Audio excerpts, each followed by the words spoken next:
And if you were going to describe your professional style in just one word, and I'm going to hold you to one word, what would that word be? Authentic. I'm here with Rachel Haut in front of New York City Hall, or actually maybe behind New York City Hall, and she's the first Chief Digital Officer of New York City. Can you tell me what that exactly entails? Absolutely. I'm the city's Chief Digital Officer, and my goal is to realize Mayor Bloomberg's vision for making New York City the world's premier digital city. And day to day what that means is that we focus on improving your user experience of engaging with the city of New York on whatever digital screen that may take place on, as well as on speaking and meeting with startups in New York City and finding out how we can be even more of an advocate for them, how we can establish public-private partnerships, and overall improve the lives of all New Yorkers. So as a New Yorker, as a citizen of this lovely city, what can I look forward to? So you can look forward to a brand new revamped nyc.gov. That's the city's website. That's one of our bigger projects right now. And you'll also continue to see an expansion of the social media that the city runs. The city today has over 280 social media channels. Wow. It's quite a lot. So how do I know which one to use? Well, that's a great question. And that's one of the first questions that we sought to answer when we created the NYC Digital Office. So what we created was the umbrella brand at NYC.gov. And if you look for NYC.gov on Twitter, Facebook, Tumblr, or Foursquare, you find the sort of parent channel for all these different channels. And we curate from across all of these different platforms. We pick and choose the need-to-know news. And the idea is that as a New Yorker, you start out with those channels, and then you can do the deeper dive once you find something you're more interested in, like NYC schools or the fire department. So if I tweet at New York City government, will I get a tweet back?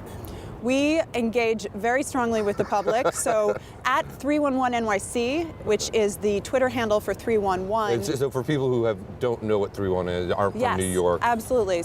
311 is the city's very successful customer service platform. And by and large, it's predominantly via phone, although it is available online at nyc.gov/311. But there have also been a number of innovations recently that really help New Yorkers to be served and to get the information that they need. And one of them that I think is extremely exciting, and really the first city government to do this, is that if you send a tweet at 311NYC, which is the handle for 311, you will receive a response back. 311 now responds to every tweet that they get, and they will process your service request, whether it's fixing a pothole or cleaning up a downed tree.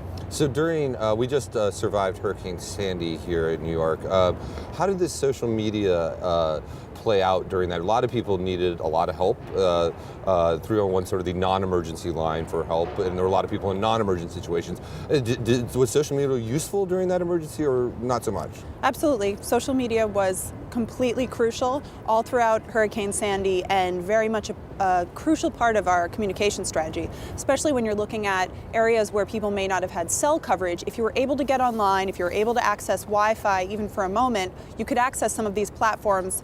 For example, Twitter and Facebook, which have a lighter lift, and your computer is easier to load. So what we do in those cases is we set up an expedited approvals process, which is put in place to make sure that all the information going out from the city is absolutely consistent. There's no room for error in a situation like this.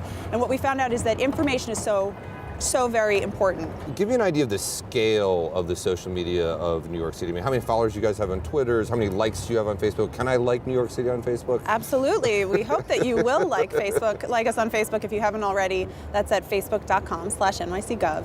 And you'll find a mix of photos. You'll find a digest and summary of every major press announcement.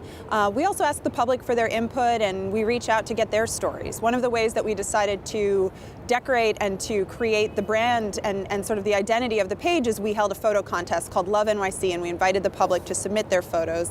They sent in 2,000 phenomenal photos, and we had the public also vote on the winner, and that became the art that you'll see there. So in terms of numbers, we now have a total digital reach, including our website, of about 6 million uniques per month. Wow. And on social media alone, we're pretty close to 3 million.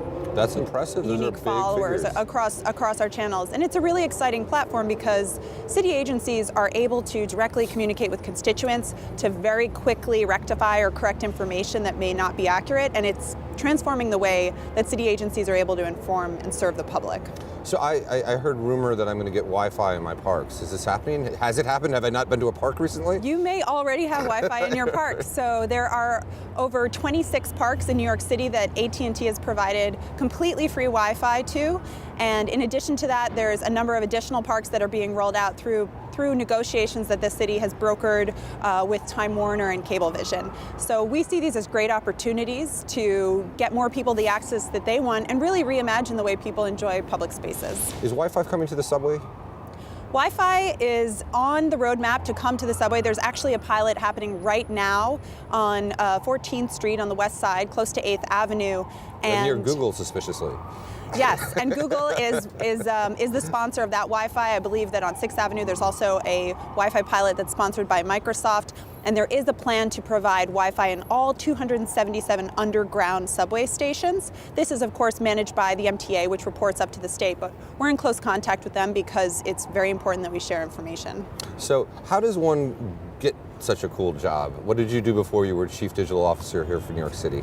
So before this, I was an entrepreneur. I founded a citizen journalism platform called Ground Report, and I also had a digital strategy consulting practice and worked both in the private sector and in the public sector. And basically I saw this role advertised online on a blog, on Business Insider to be exact, and I thought it sounded like a very exciting opportunity. I mean, I love New York City. It's the greatest city on earth, and led at the top by a technologist and an entrepreneur, I really couldn't imagine a more exciting opportunity.